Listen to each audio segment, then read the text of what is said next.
game of this series. EDG 1-0 so far. They're going to be on our blue side once more as they're banning away the Lucian and the Renekton, the Lee Sin taken off of the board, as well as the Karma. And we'll see what EDG ban. It might be the Nocturne themselves here as a third ban. Yeah, interesting that IG opted into staying on red this time. EDG going to keep their bans exactly the same. IG are changing one of either Set or Nocturne for that Karma ban, so changing out the Set, leaving that one open this time around. But much they agree with you, they don't want to leave that open. And we get the Lulu pick. This is something we've been seeing banned a tremendous amount. And another pick I've been talking to teams about of like, hey, why do we ban this champion so much as compared to something like Karma, where I think people view them as fulfilling very similar roles, and everyone just told me, hey, this champion with Kog'Maw, absolutely insane, absolutely busted, we don't want to see it, is still a triple flex, it has extremely, I'd say, surprisingly strong laning phases into a lot of champions, so EDG gonna go out with that one. I want to keep my eye on if we do see something like a Kog'Maw coming out from Viper.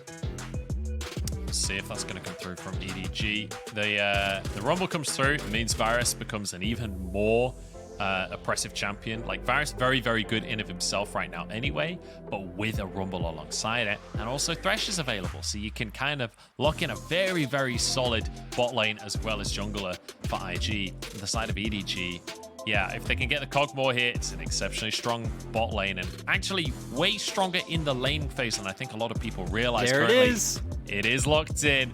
We get the Gwen as well coming out from Flandre once again. They're more than happy to just blind that. This is feeling like a really strong comp already from EDG. Yeah, at least having a ton of damage built in so far and a lot of survivability, right? We already talked about all the sustain and even options with MR and armor that Gwen has in her kit. Lulu coming out for the sustain as well. And now for IG, they're still going to fall back on this Lux pick to deal with the bottom lane. This time around, though, with the Varus, right? A lot more dominating of a laning phase. So maybe IG pivot into trying to play more around their bottom lane. Going to be interesting to see if they just use this as once again a like, hey, leave this by itself. It could farm from afar with Q's worst case scenario. Once mid game hits, we're going to put him in mid lane and he's just going to clear waves. So IG, we're going to see if they fall on like historical trends of how they've been playing or if they're going to adapt with the champions they're picking up. I am also curious on that Lux pick, whether or not Lucas still goes for the Guardian build, where you go for the Shurelliers and play full support Lux, or whether this is going to be a more aggressive Lux alongside the lethality Varus and really look to completely dominate that bottom lane as possible. But certainly the Guardian Lux, where you're maxing your W, doesn't offer that same pressure in lane because the damage is much more minimal. Regardless, let's look at the bans here as multiple bears being banned away by IG with the Udyr and the Volibear. And then it's going to be Jace taken away by EDG and potentially another rougher top lane matchup for to set up Flandre. Yeah, that's what I'm most curious for about what IG will opt into, right? Because they've kind of set up for a very long-range poke-oriented composition. Jace already taken off the table. I think you'd preferably want things that can get in and lock down this Kog'Maw coming out from the top lane role. But again, we still haven't seen too many picks be very successful up against the Gwen in the top lane. You're already very AP heavy, or I would suggest something like the Akali, which is what teams have told me they actually are finding they like to pick into that matchup, even if you lose early. The Wukong is something that we have already seen, and Nani played this matchup himself. I've seen it go both ways so far. I think the Wukong should lose outright because your passive gives you armor. It doesn't give you magic resist when extremely strong in that laning phase still. All right, Wukong locked in. And I do feel like, yeah, you're right, that Gwen is going to have a pretty strong matchup there. EDG now have to pick up a jungler, have to pick up a mid laner, or at least you'd assume so, right? And it is going to be blind in the mid lane. Scout, the Sylas is available if that's the direction he wants to go with. A lot of skirmishes here. Sylas definitely could fit. Yeah, and especially look at the ultimates on the opposite side as well, right? Sylas would be completely fine taking any one of those ultimates. I also like that EDG pivot to the Xin Zhao. That was the pick we expected to see in game one, but instead they opted towards the Volibear. Still does offer engage, still can build full tank with it, as we've seen kind of between bruiser builds and tank builds coming out from that. They have a very strong comp going into this game. I think it's similar to game one, except now you don't have as much sustain, but still Viper set up to be the massive hyper carry for the side of EDG. And we are going to get a game of Rookie's Rise coming out. Yeah, this is going to be exciting. Offers a similar role to what we got out from the Galio, where you can roam and you can influence the other lanes, but also a little bit more carry potential, right? A little bit more damage coming out from Rookie in the mid lane, and great setup for Nani to get to the backline with that Realm Warp. You can use that as a hard engage option, kind of like the Tom Kench ultimate that we see so often. So IG feels like this draft a little bit more cohesive. I'm curious how this looks pick is going to do once again for them. But on the side of EDG, I just feel like their drafts are so oppressive. They're so clean. Like, they clearly know what they're doing in game number one, and they know exactly what IG are going to pivot to in game two. So they have version 2 of essentially the same composition. Definitely, and to your point, I still like what EDG has. The good thing is, I think IG have more options in this game. You already highlighted one of them, right? Rise ulting, things like the Wukong into the backline, Wukong just finding flanks. I'm interested to see how this bottom lane matchup goes, because maybe you can get prio there and try to find skirmishes around the bottom half of the map and maybe build up an early gold lead to where then Rise goes into a side lane. You get pressure from there and you can try and get numbers advantages to fight first. So I definitely think there are more options on the side of IG this time around. But like you said, overall EDG I think just coming out with very solid drafts that if we get into the mid game and they aren't that far behind, they are going to feel extremely fine going into these fights. It's just going to be all about warding on your flanks for that Kog'Maw to survive something like a Wukong ult into Equalizer combo with, you know, Lux and Varus poke coming from the opposite side. Yeah, that would be the question. I'm looking across the routes here. We've got 5 Conquerors across the map, but also both AD carries the Halo Blades. Mako bringing that summon area as well, so will be very oppressive in that bottom lane as we head into game number 2 here between EDG and IG. And look at EDG already stacking up, looking for potentially a little bit of cheese. I don't know if they went through the river here to get to this, were spotted on a ward, or whether this came... Sorry, I'm looking at the wrong side of the map. Yeah, they've come through the bot Tribrush, so they won't have been spotted by that ward. It's possible something happens, but there's no real reason right now for IG to face check this push. Nope, and EDG are mad about it, so gonna get normal starts coming in. Waves the white flag and walks away.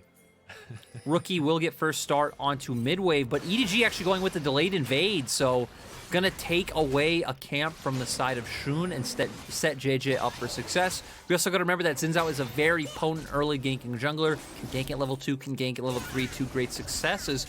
We saw in the first game of LEC yesterday, right? G2 pulling out the Xin Zhao and finding a nice level 3 gank on mid lane. So JJ may be having the aggressive moves coming out this game. Yeah, we'll see. I hope so. Like, I love to see Xin Zhao players. I love to see JJ being aggressive as well, because I remember back in 2020 there was a big conversation about JJ versus Junja, right? And the big difference was Junja felt like often a lot more proactive, and now that Scout has become a resident on the team, Junja could be played again. The issue was that Scout, Viper, and Junja couldn't all be on the same roster, and I preferred the Junja version back in 2020. So I feel like JJ has to prove himself, and he has been so far this split, right? I think he has been very, very consistent. I think he's been a very good jungler. So I'm excited to see him on a more aggressive, proactive champion here in game number 2, so that he can prove he can play both styles. I just want to say, as okay, Shun just pathing through mid, I just want to throw out that, you know, EDG having 2 junglers that are incredibly insane, right? JJ proving himself numerous times. But Junja, last time I checked, which was about a month ago, was top 10 on KR solo queue. So, again, a very potent jungler, as we saw last year, to hold his own. Viper! No, that's not Viper. That's Captain Jack. Wrong Korean AD carry right there. Beautiful cleanse. It's JJ and Jun. They're going ham on each other. JJ decides this is not a fight he can continue to take. Backs away from that one. Nani getting pushed in the top side as well. Actually, this could be an all-in as Flandre is low, but the wave looks like it should crash here. Flandre will be able to push that in.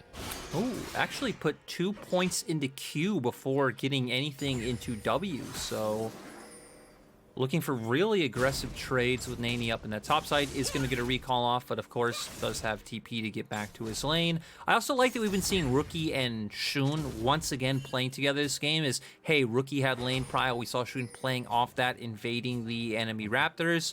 We know he did lose his buff early on, so trying to find an avenue back into, you know, being even in CS with JJ that way.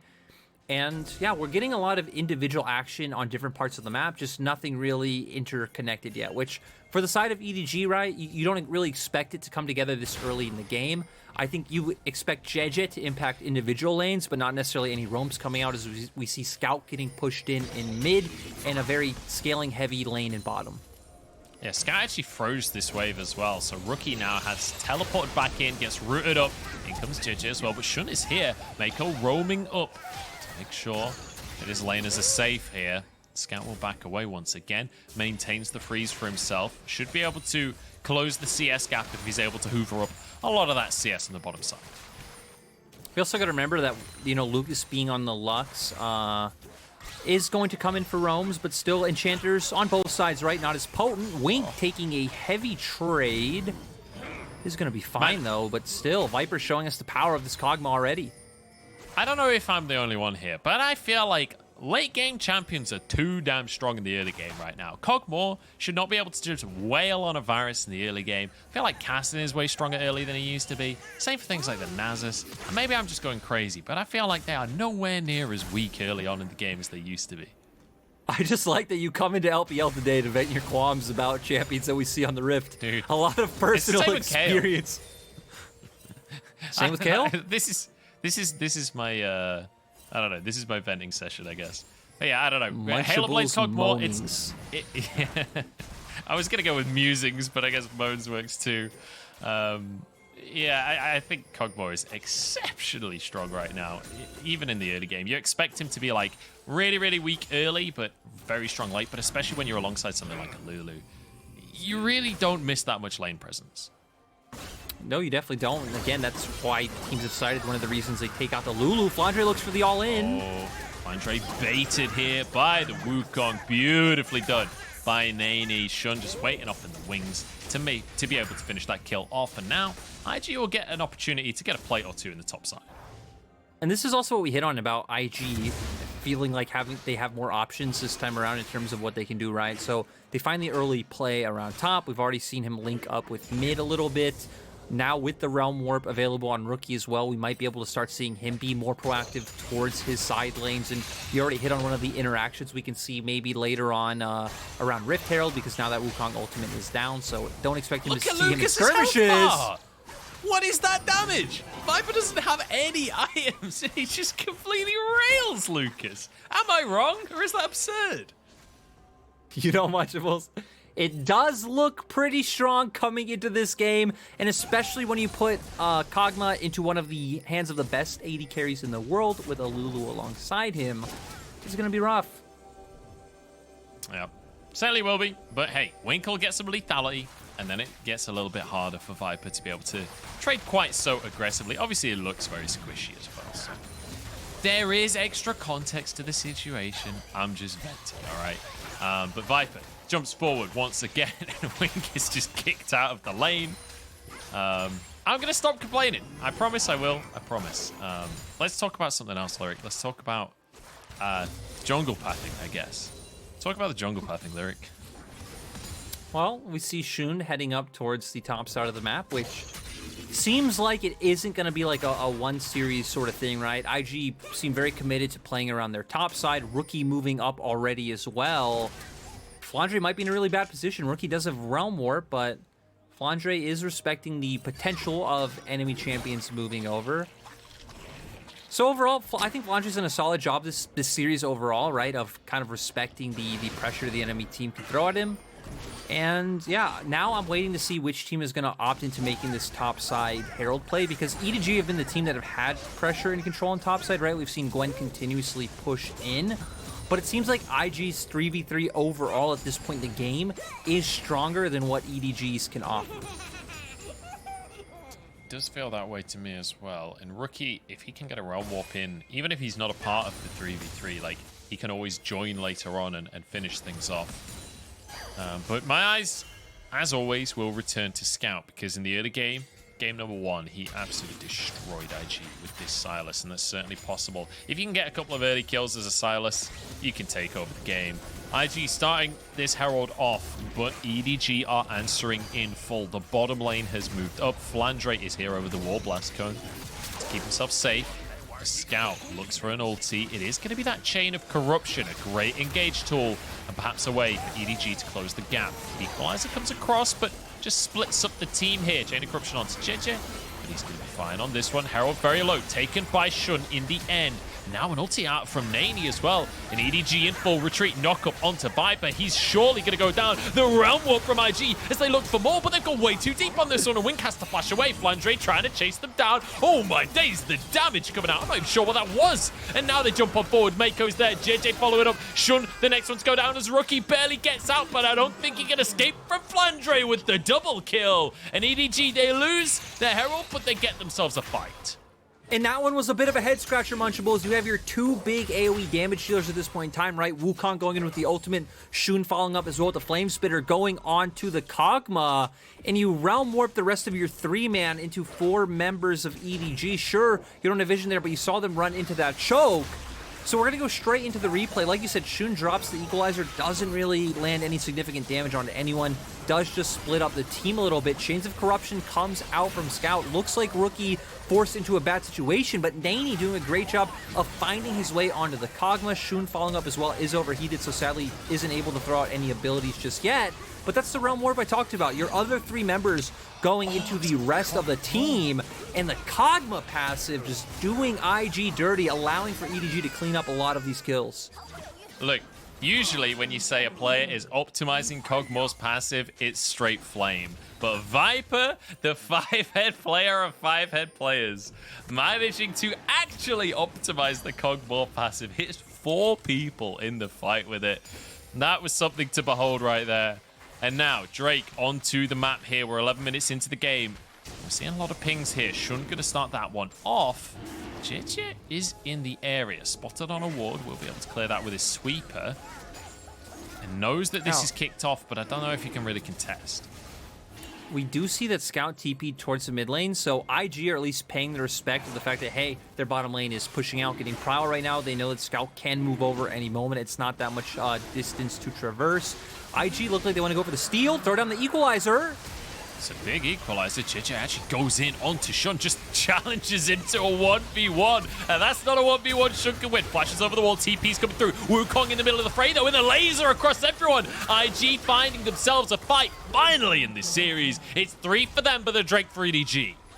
And that's the Wukong flank we were looking for, right? Equalizer, first of all, layered down, getting a ton of damage across, forcing out Mako's ultimate. Nani comes in, lands the CC for the rest of the members to combo their damage to win out in that fight. They had the Herald from the previous exchange. They're going to get a bunch of plate gold onto Rookie as well. And this was the kind of boon that IG needed when it's like, hey, you're going up against Kog'Maw Lulu later on in the game, and they find themselves about a 2.5k gold advantage. Very nicely done by IG, and maybe they can push us to a 3rd game here as Wink will walk away. Has that serrated Dirk now, importantly, as well. So the IG players are only going to get stronger from this point. So EDG get the Drake. This is a beautiful Equalizer for sure.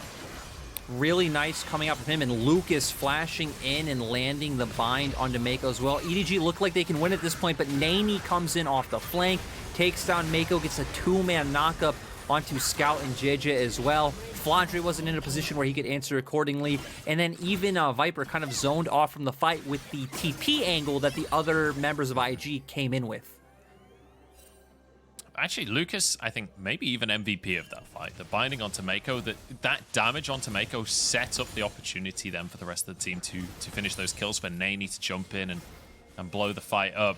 And Lucas as well, start with the Spell Thieves this time instead of going the more defensive route. So perhaps we'll go for a little bit more AP, but we'll have to wait and see as the game goes on. So JJ just going to be clearing away, gets himself the Scuttle Crab. That will spot out this play towards the top side, but I don't think knowing about it is going to do much for Flandre here. You can know about a gank and still get railed. He jumps in. He's like, you know what? if I'm going to die anyway, might as well proxy a wave and takes a few minions before he goes down. Mako's in trouble. Good flash out to the side from him. 1 millimeter away from Wink finishing that kill. It's going to be Flandre that goes down. And look at Nanie's score, by the way. 4-0-2 right now on the Wukong. Yeah, but we're going to keep going with the potential bot lane dive coming through. I think that's why EDG's bot lane traded so heavily, right? You want to chunk them low so Scout can come in to finish this dive off. No wave, though. Can they? Oh. It's a bit of a whiff from Scout there. And actually now Scout might just be punished for that. Equalizer forces the flash out from the EDG mid laner.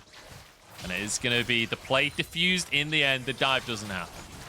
And the thing is, Scout felt pressure to do that, right? Because the rest of IG's members show on top. You don't want to just give over something for nothing. You're going to look for the cross-map play on the opposite side. But you look at where JJ was, and JJ, I think, was farming his... It was either his Gromp or Wolves at that time, so not able to help out on the top side play, or at least not in position to. Not able to force anything on bottom lane either, so IG just overwhelmingly being the big benefactors of that play. Rookie as well, doing such a nice job of keeping Prio up in this lane the whole time. But like you said, Nani being the big man on the Rift right now, Divine Sunder already being half lane to his next item as well. But speaking of items, Viper going with the Wit's End first, which I think does make sense when you look at IG's composition, right? 3 huge AP sources of damage coming out from their side. We'll see if that damage is going to be able to turn some fights around here. 3,000 gold lead for IG, as Rookie will be able to extend that ever so slightly with a tower in the mid lane as well. Herald about to spawn onto... In fact, it has already spawned onto the map here. We've got a Drake coming up in a minute's time as well.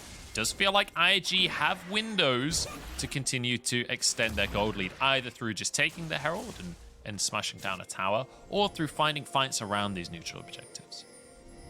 They definitely do, and I like that we also see IG changing up their map setup, right? We see them going into that 1-3-1 already. Rookie was starting to path towards the bottom side, but they saw JJ on a ward, so he opts against that. He knows, hey, if I go down towards bot side, I'm just going to get dove, so he's running through mid as well. With Herald now, you can even potentially go and drop that on the top side, open up another lane to where you have Nani more actively able to move around the map. But Dragon will be up in 20 seconds. IG do have vision on that side, but they're not posturing for it just yet. Not just yet. Top lane tower goes down. Flandre actually using the needlework there. You can see that procced around him, so that'll be on cooldown for a bit here. Ooh, Scout managed just to dodge away from one skill shot, but there's just too many to dodge from. Drake going to be coming up next. As here's one of the things about Lethality Varus, right? You always can get mid prior when you can pretty much one-shot the wave. He's not even finished a mythic item just yet, and he'll still be able to have so much wave clear. Rookie and Lucas going a little bit deep here, looking for some plays as the Herald dropped mid lane. This should finish the tier 2 tower with the charge, yep. And now a dragon as well. IG, they just completely own Summoner's Rift. Yeah, definitely doing a great job of using their lane prio. Setting up their lane assignments accordingly to where they were able to get those turrets in mid lane. We saw Nani didn't even need the Herald drop for himself. He was just able to get that one outright by the threat of the other IG members being on the top side of the map. So Recall is probably going to come out now or soon. We're going to see a lot of completed items coming out on IG side as well. And I have to say, I'm just excited that we get to see a great game from Nani again. Like, managing to get himself a solo kill against Bin in his first series, now having a fantastic performance on this Wukong as well, showing that there are answers to the Gwen. Already 4-0-2. Like, he's well underway with his build as well. In these team fights, he's going to be an absolute menace for EDG to deal with. And here's the problem. The whole point of this composition is keep Cog more alive, right? And try and kite back, try and make sure that Viper is safe while you threaten the backline with the rest of this squad. But feels like it's going to be very difficult for just Mako to keep him safe from Nani, who is going to be in a position to just absolutely destroy anyone he gets close to. That's the big thing, right? First of all, Shun can drop Equalizer. Nani can come in on a flank with TP, as we saw the Realm Warp. You have Chains of Corruption that can come out, a Bind coming out from Lucas. There's so many things that can lock Viper down, and a lot of ways for IG to get their damage on him. Speaking of damage, interesting we see Rookie going for the Luden's Tempest rather than the Everfrost that we typically see. Obviously giving him a lot more ability to just kind of chain CC, keep people down, even find picks across the map. The one thing Luden's Tempest will give him is, you know, it's more damage in extended team fights if you're continuously getting those echo procs, but still not something we see every day, but Rookie's also always been someone who would build things on champions that other people wouldn't always agree. I remember Ludens on Azir was always his big one that, you know, a lot of people were always like, oh, you don't build Ludens on Azir, but Rookie typically would. So Rookie trying to pump out as much damage as he can going into these fights. And you know what? I'm totally okay with that. I'm totally okay with Rookie doing his thing because I feel like Rookie has a different view on the game to a lot of other mid laners. The way he plays, he's much more aggressive than a lot of other mid laners. So maybe just having that extra damage and also understanding that when you look at his team, a lot of that damage, like coming from Wing, for example, is going to be like lethality based. So perhaps having a bit more upfront damage on the rise, being able to play more aggressively early on that rise could be an advantage for him. So maybe some logic along those lines with the Ludens, but EDG going to be able to find an opportunity to get a Gromp for themselves here. As I have to say, Lyric, this new version of IG, without the Shy on the team, it feels like they are much more willing to play reserved League of Legends. Like, they're willing to play the map. They're willing to, like, trade sides in scenarios where they realize they can't win. A lot of things like this, right? It starts to make you wonder that, you know, when the Shy comes back, it feels like Nani and IG are going to make this a lot harder of a choice between, like, hey, who do we actually end up starting? And I guess a lot of it's going to come down to scrims. Maybe, you know, when the Shy is able to be played again, they try him on the roster in a stage game and you see. But it's kind of nice that IG are going back to have a variety of options, like back in the day when they had Duke and the Shy on the roster. So, yeah, it's nice to see a more varied IG in terms of how they are playing the game. Lucas with a bit of a weird ult onto Viper there. He's on 45-second cooldown left, Munchables. It'll be up in no time. That's true. He does just get to blast out every so often, so fair enough. Didn't really do a whole lot of anything, but when you can use it every other minute, it's fine. As Rookie gets to split push for a little bit. Things have slowed down. And for IG, while yes, they are ahead, and yes, you do want them to be pressing the accelerator pedal a little bit, they're still 5k up. They're not in any rush. It's not like this whole team is lethality, right? It's not like this is going to fall off massively. The only concern I have in the late game is, you know, Silas and Cogmore, later on in the game, they are going to become terrifying. Like, especially Viper and Cogmore.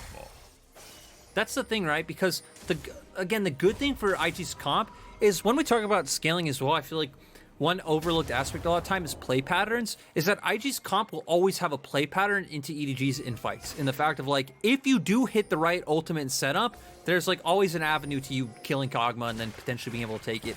The problem for me is that if we get late enough to where even Scout and Flandre are monsters, because Gwen and Silas, extremely strong in the late game. Late game still, Rookie also scaling up as well, is just going to become like a machine gun of damage with those E and Qs he's going to be able to put out. So definitely a lot closer going into this mid game than we were last time around.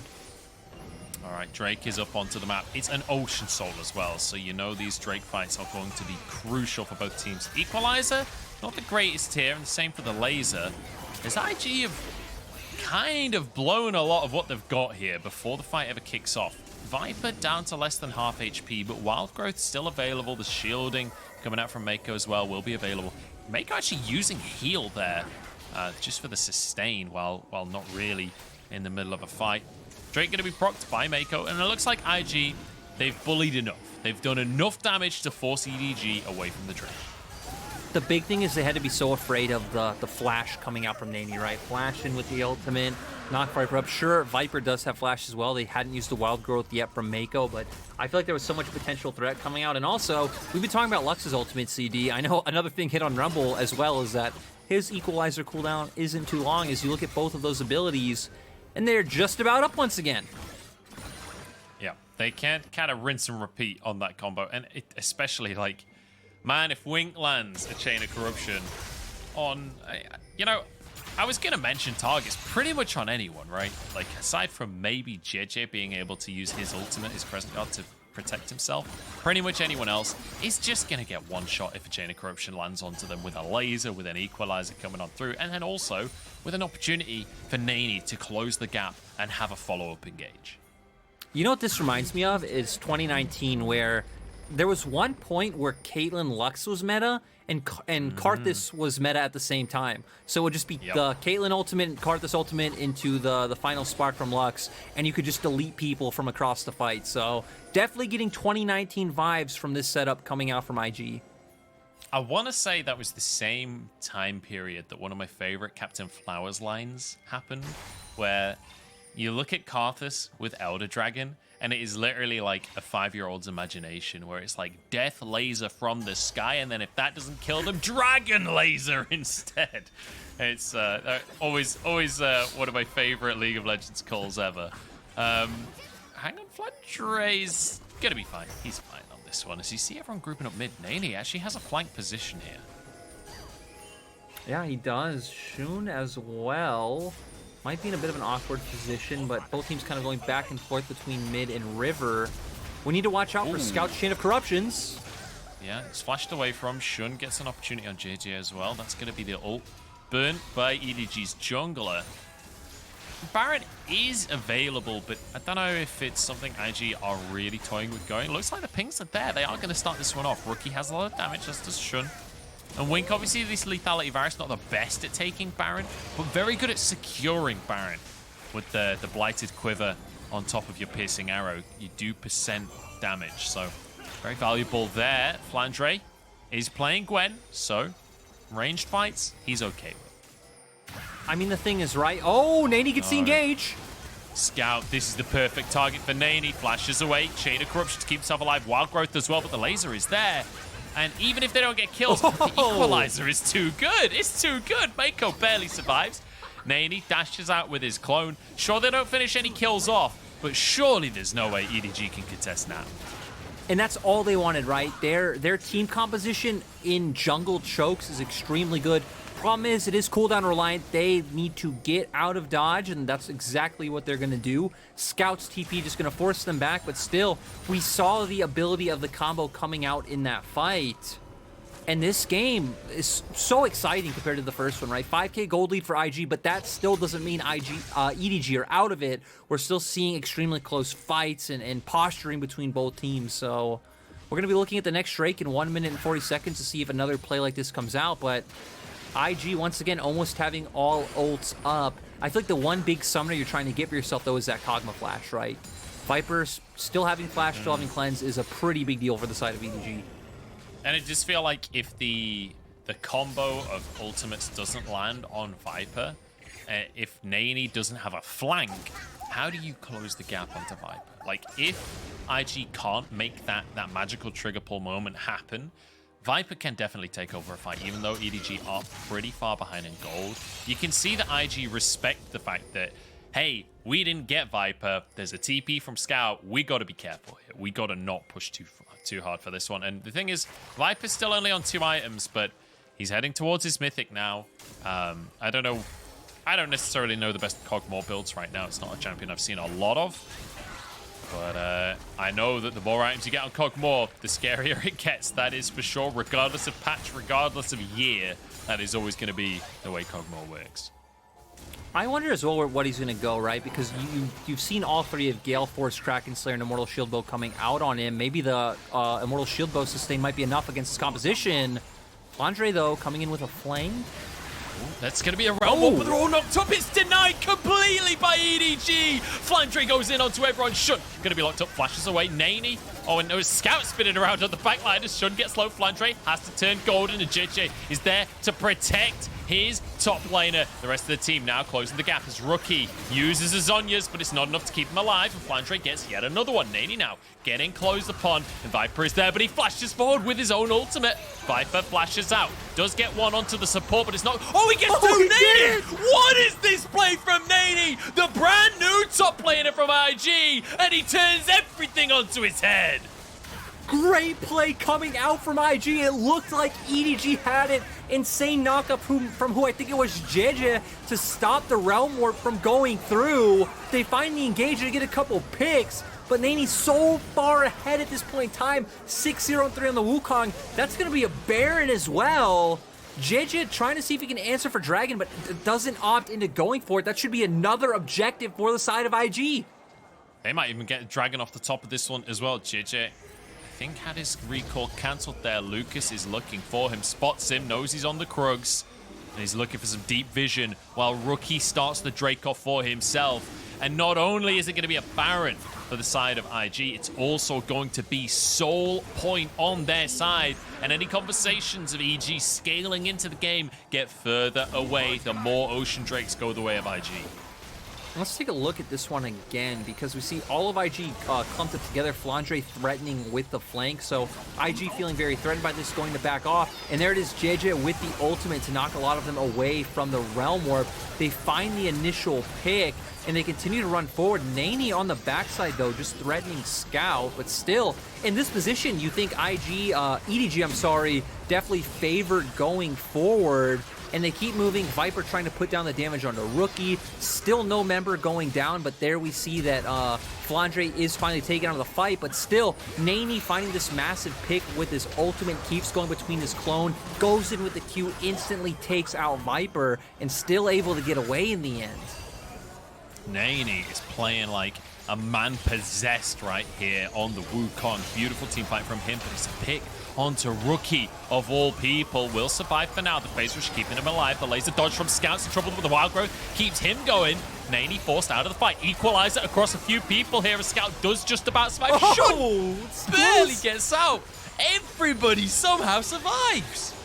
You see on both sides, right, the amount of damage able to come out between Kog'Maw from a range, the damage Flandre and Scout are putting out, but at the same time, the equalizer from the other side, the Varus arrows, or the Lux poke coming through. Members on both sides left at like 10% HP.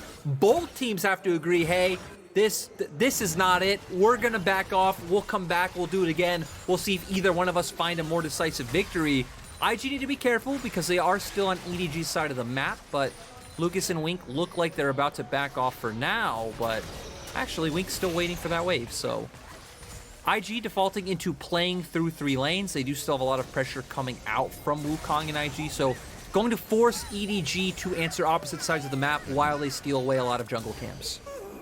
Nani moving towards the mid lane here. I want to quickly point out that there are 2 TPs available on the side of EDG, only 1 on the side of IG. For the next minute or so, it's a small window for EDG, but against the Baron, I'm not sure there's much they'll be able to do with it realistically.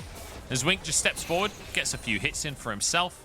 There's not much of an answer from EDG. They could just play this one slow, and IG will get the tier 2 on this bottom side. There's only 1 tier 2 remaining for EDG, whereas they've barely taken any towers on their side, just the 1 in that bottom lane. So it does feel like for EDG to be able to win this game, there is a mountain to climb, because even if you win the 5v5 over a Drake, over a Baron, you've still got tier 1s to tear through before you can even think about inhibitors. I mean, I feel like we're going to get to a point of this game, though, right? Especially with what could be Soul for IG coming up in 2 minutes, where you wipe one fight as either team, and you're destroying a lot of the other team's base, right? So if EDG can wipe or even take out 3-4 men of IG, that could be something all the way up to an inhibitor push, or heck, who knows, right? Death timers could be long enough at this point to where you can even look for an end with how fast you can push down turrets with this Kog'Maw. So eyes are on 1 minute 45 seconds from now, as that could be the defining moment of this game, but still 8k gold lead for IG, definitely being stronger in terms of where they're at with items. I think a good way to think about it is having towers remaining later on into the game is like, in some ways, having a lifeline, right? If you do get aced, you've got a minute on the death timers. Having still tier 1s up probably buys you enough time that you still get another fight before the game ends, right? But it also kind of works like the bounty system in the game, where they get the fight, they also get a boatload of gold influx from being able to destroy a whole bunch of towers. The standing gold still on the map, so it can be very, very valuable for EDG. If they win a fight, if they get a whole bunch of towers off the back of it, it's a massive gold swing, even more so than you would usually expect going their way.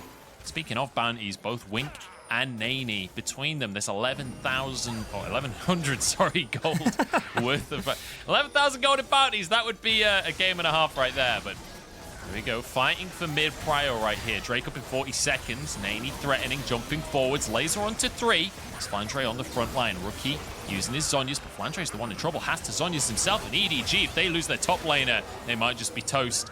Here's a realm warp forward. JJ flashes the other direction. He's out of there. But the ruined prison comes in.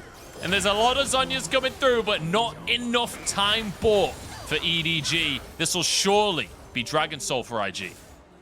Yeah, really interesting play coming out from EDG, right? They push through mid. They're trying to force Cryo and pull IG out. But IG drop all the ultimates. Some members get chunked out. They find an advantageous position onto Flandre. And both Viper and Mako feel like they need to peace out. This should be an inhibitor for their side, but Kog'Maw does have Rune on, so is going to clear the wave extremely fast. And IG deciding, hey, we can't dive this. They are just going to pick up a turret in mid, and they are going to turn and actually pick up that Ocean Soul. And this is the point in the game where we're starting to see, like, obviously Kog'Maw has 3 items. He is going to do a lot of damage. But we're starting to see the fundamental problem of drafting squishy top laners and like, the skirmishers alongside something like a Kog'Maw. Hang on a second, Larry. Are they going to try and burn it? Kog'Maw does have % damage. Doesn't look like they're going to pull the trigger. I wasn't sure. I've seen crazier things in the LPL. I mean, the thing is, right, IG are conscious of this choice being made. They're already making their way over here. Flandre does have TP, so don't be baited when thinking into IG have numbers advantage. Here we go. We've got a 5v5 on our hands. It's Nani. Could be caught out here. Flandre steps forward. Equalizer onto 3, though. That's a big ulti coming from Shun. And the monkey jumps in. Viper's in trouble, but kiting away. Keeping himself alive. Nani gets one. Onto JJ. Now the Realm Warp is here. Viper, what can you do, my friend? Gets to Wild Growth. Has a stopwatch to keep himself alive. There's still 5 members of IG. What are you going to do? Taken down, but in goes Flandre, trying a 1v5 right here on the back line. Gets 2 for himself. Shun surely goes down here. It's Flandre as well. Nani will be able to close the gap. Top versus top here. W not available for now. And Nani, the better top laner, comes in for IG, winning out the fight and moving towards the purple worm. And that fight was all over the place. It looked so one-sided for IG starting off, right? All of them funnel in towards Nani. Nani, the equalizer, comes out. He's able to chain that into his ultimate. But like you said, Flandre showing the strength of this champion, gets right in the middle of the enemy team. You have a ton of AoE damage coming out as well, right? From your ultimate, from your Q. We're going to go straight into the replay, and I think Nani's fine in this position, but EDG funnel in there on top of the equalizer. It just sets up for a really nice knock-up coming out from Nani. We see the other members forcing flashes out from people like Mako. Realm Warp also bringing everyone else into the middle of the fight, but still, this is where you thought, okay, EDG are in a bad spot. They're going to get out of here, but Flandre just running in with the ultimate. Has the W as well, so getting the increased resistances. I think he also started the fight off with hitting a 4-stacked Q onto multiple members. So Flandre doing a great job, but we need to remember, Nani is absolutely cracked at this point in time. Has a ton of items, able to turn around and take that 1v1 easily. Look at his score. Look at his score. 9-0 and 6 on the Monkeys. He's almost full build. As the Baron now to be threatened by IG. They've got themselves an Ocean Soul. Surely they can win this game at this point. But EDG still have something to say about it. Scout with a great Everfrost onto the team. Lucas and Wink in trouble on the back line. They both go down as Flandre to get 2. And Viper gets 1 for himself. He's cleaning up. And suddenly, everything flips around. Nani versus the world here. He's feeling insane. He's been zany all game. But is he going to have what it takes to finish this off? Scout trying to finish him. Nani gets out, keeps his bounty intact, but the Baron goes the way of EDG. Scout, I don't think he wants to let this one go. Viper pushing up the mid lane here. Nani desperately trying to defend this tower, trying to keep himself safe and hold on to IG's hopes. But all they have to do is stop him recalling, because the rest of the team is just going to push up the mid lane here. EDG, surely not a 2-0. Surely this isn't the way that it all ends for IG. Is EDG pushing up the mid lane here. There's no way. And after 40 minutes almost of IG being ahead, Scout is buying time, and EDG barrel down the mid lane. They're actually going to end the game. EDG grabbed themselves an unbelievable win over IG. All they needed was one team fight, and it was so insane coming in, right? EDG find the one angle where all members could just jump in. Silas jumps in, Gwen jumps in. They all put so much damage. Viper safely in the backline as well. All of IG's members were stacked on top of each other as well. So all of that AoE damage layering on top of everyone. They just got instantly deleted. Much your whole talk about, you know, tier 1's buying time did not apply for IG in that situation. And yeah, that came out of nowhere. That was unbelievable. Everything I said about tier 1s, forget it. It doesn't matter. I'm an idiot. EDG, Unbelievable play coming out from them. We see the value of Gwen in that late game as well, because the amount of time that Shroud bought, the amount of space that Flandre was able to get, and then Viper, as soon as it's EDG pushing the fight forwards and he's not under threat, he's just shredding everyone. I just want to say real quick, right? Pour one out for IG. That was so sad. They played so well for most of that game. And I just want to say, I feel like IG have definitely shown that they're evolving as a team, right? Game 1, they come in. I think the draft is pretty abysmal. They aren't able to execute on the window of top lane. Game 2, though, they adapt. It looks cleaner. They have this really cool way of playing out with the comp of drop equalizer, drop final spark, chunk people out. But in the end, one team fight deciding their fate. I'm telling you, pour one out for the boys, because that one hurts. Pour it out for my boy Nani, especially, because I think, did he even die? I'm pretty sure he didn't die that game. I'm not sure if Scout killed him at the end of the game or not, but he was, what, 9-0 and 6 before that fight started? I have no idea if he died or not, but Nani, you deserve the win, my friend. Even if the rest of IG didn't, you deserve the win. Nani had maybe the best game of his career so far. Certainly the best game he's had in the LPL. Unbelievable Wukong performance. And to the point where it's like, okay, maybe you got to ban Wukong against Nani, because that was actually insane. Yeah, that was interesting, right? Because I think when we get to the end of that game, one thing that's very telling is we got to the point where both Scout and Flandre had enough, like health, lifesteal, omnivamp resistances, like whatever, to jump in and be able to take out members and survive long enough for like their whole team to output enough damage, right? To where I think we were at the point for IG where a lot of that poke and a lot of that like long range damage had to come out first, or Nani becoming on the flank as well. Because we saw in that last fight, it was just, hey, EDG are just able to engage right on us. Nani's not able to really jump in past the frontliners and peel for the carries of IG, and that just set up for that fight to be a win. So it's one of those things where in hindsight, it's like, hey, maybe IG don't even go for that Baron, right? Maybe the better play should be standing in front of their structures where you can be layering poke or something along those lines. I don't know. That one is definitely going to be an interesting game for IG or anyone to go back and review and be like, hey, what was the defining play at that end to do better? Because if EDG's comp can get on top of them like that, there was just no chance for them. It's one of those really, really tough moments as a team where you realize that, yes, having a lot of rookies on the team that are very mechanically gifted can be a massive benefit, but losing veteran voices to shot call in intense moments like that can turn everything around, right? Having someone that has been in those situations before, has made the correct call in those situations before, can be so valuable. When you look at the top lane, they were the ones carrying Flandre versus Nani, almost even in damage. And I can't believe it was only 17-12 in kills by the end of that one. It felt like way more, but an unbelievable game here from IG. And look, EDG won while down in gold. They were still, what, like negative 3,000 gold when they won the game. That's mental. Yeah, it's absolutely insane. And going back to your point about kills, right? It's because we had so many of those fights where it's like, okay, Gwen and Sus get off their full combo, but now they're low. They have to dip. Kog'Maw outputting damage, but so much poke on the side of IG that, yeah, it was so interesting. And Munch, I think there's an expected MVP for this one, right? It's got to go. I mean, Nelson is going to be over the moon. It's Flandre. We all knew it already. Flandre looked exceptional in this game.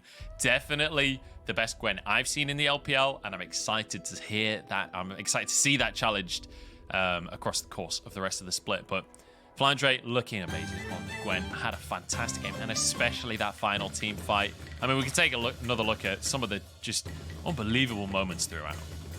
Yeah, this was the earlier team fight where we thought that EDG were going to just outright lose, right? They find this initial engage, they find the pick, they keep going with the Realm War, but keep your eyes on Flandre. Goes in, hits his first Q. Actually looks like it missed onto Wink, but then goes in, hits second Q, layers the ultimate as well. Wink instantly deleted, has a stopwatch as well. Able to buy so much time with his W in that fight, going forward with all the resistances. But here's where it happens for IG. They aren't able to layer down all their poke and damages. We see both Gwen and Silas just jump on top, and Flandre just a man on a mission to win this game. That was really exceptional from him, especially Viper actually once again optimizing his passive in that first clip where they're all grouped up, gets a 4-man Cogmore passive that then sets up Flandre to clear people up. We're going to go to the stage, though. We've got an interview with one of our winners. I'm really excited to hear what Mako has to say. So, Wendy, take it away. Hello everyone, welcome to the interview, and now I'm standing by with Mako from LPL Gaming, so congratulations on today's win, and now you are the first player that reached the 400 wins milestone on the stage of LPL. From 2015 until now, you have grown from a very talented rookie to a very reliable veteran of the whole team, so could you know more about how do you feel at this moment? 那首先恭喜你们今天获得了比赛的胜利。那我们的 Mako 选手也是达到了我们 LPL 联赛的400胜场，也是我们 LPL 史上的第一个人。然后从2015年到现在，你也是从那个惊世的一个天才少年，到成为现在队内非常可靠的老大哥了。然后所以说想问一下，你有没有什么特别的想法呢？在这个很特殊的时刻。我觉得就是感觉时间过得很快吧，对，然后就突然从15年到现在就。觉得打很久的话，还是希望以后能拿到更好的成绩吧，然后继续坚持下去。对。I really feel the time passes so fast from 2015 until now. I feel it's a very long but a very exciting journey, and I hope that in the future I can have an even better result, and I hope I can persist in this journey and do better in the future. And also let's talk a bit more about the game too, because LPL Gaming, you guys were able to make such clean comeback, while the opponent's team, they got the advantage. Could we know more about the team's communication in order to just close the game so cleanly? 那说到第二局比赛，最后也是非常突如其来的一波团，最后直接终结了比赛，你们完成了翻盘。那在对面其实有一定优势的情况下，想问一下你们当时队内有怎么样的一个沟通，然后最后是去完成了那波漂亮的翻盘，拿下胜利的呢？我觉得就是当时因为我们阵容，我们整体觉得就是后期比较好打吧，就是因为上路那个新英雄还有大嘴露露其实是很强的，我觉得是。大家都在互相沟通，怎么样撑到越后期越好打嘛？对，然后就这样子就抓到机会嘛。Because I think in game 2 we have the rather late game combination, the late game composition, and also because we have the Green, the new champion, and also we got the Kog'Maw and Lulu Badu. Those champions can be super strong in the late game. So for the team's communication, we just try to hold until the late game. We believe that in the late game we have a higher possibility to get the win. And also it feels like Lulu, Karma, Lux, those very supportive and protective champions with shields were quite popular in the current meta. So as an experienced support player, could you know more about how to maximize the strength of those supportive champions? 那其实感觉现在一些软辅啊，比如说露露、卡尔玛、金克斯，好像现在是越来越火热了，被大家越来越多的选择。那田野作为一个非常有经验的辅助选手，能不能跟大家分享一下，怎么样能够在赛场上最大化这些软辅英雄的一个发挥呢？我觉得这个版本的话，可能是因为舒瑞利亚改版之后，就是软辅的大加强吧。我觉得最大化的发挥的话，其实主要还是看 AD 的 carry 能力。我觉得是，一般这种辅助都是保护 AD 为主嘛。然后 AD 的伤害打满，然后他的后期 carry 能力是比较重要的。然后你的辅助的话，就是我觉得软辅保证不死嘛，然后自己什么时候需要保护 AD 这样子就好了。Because in the current meta, the Shreya's battle song got buffed a lot, so I think that's the reason for the more supportive or protective champions got popular, more and more popular. And I think in terms of maximizing the strength of those champions, it really depends on the carrying ability of the AD player. If the AD players can carry the game, especially in the late game, I think the supportive champions just need to protect the AD player. And also, if you playing those champions, you just don't be cut off in the team fight, so you will have the possibility to protect the other teammates. And thank you for the sharing. And my last question is, today there are so many audience at the venue in Hanfu, and also you have experience wearing Hanfu for our posters and watch the Hanfu show as well. So how would you evaluate or do you have any comments on our LPL Hanfu Day event? 那最后一个问题也是，今天现场也来了很多的粉丝，都穿着汉服嘛，为 EDG 加油。而且田野也是 ，Mako 也是尝试了一下，就是穿一下汉服，然后也看了我们的一些汉服秀嘛。所以说，你怎么评价我们 LPL 国风日的就这些活动呢？我觉得今天看到的话，还是觉得有些挺好看的，包括帮我们队就制定的那个汉服嘛，就是然后也有很多粉丝穿这个来，虽然就是天气很热，但我觉得这个大家穿起来还挺好看，然后我也挺喜欢的。对，以后的话我也可以继续尝试吧。I have really seen so many very pretty handful from their LPL handful day events, and also I have tried some very pretty handful as well in our posters. And today, although it's summer and we have a quite hot weather, but I've seen so many fans in the venue. At the venue, they have wear so many pretty handful. I think maybe in the future I'll try to try more handful maybe. So thank you for the sharing and congratulations again. 那也是再次的恭喜你们，也再次恭喜 Miko 获得400胜场。And back to you guys. Bye bye.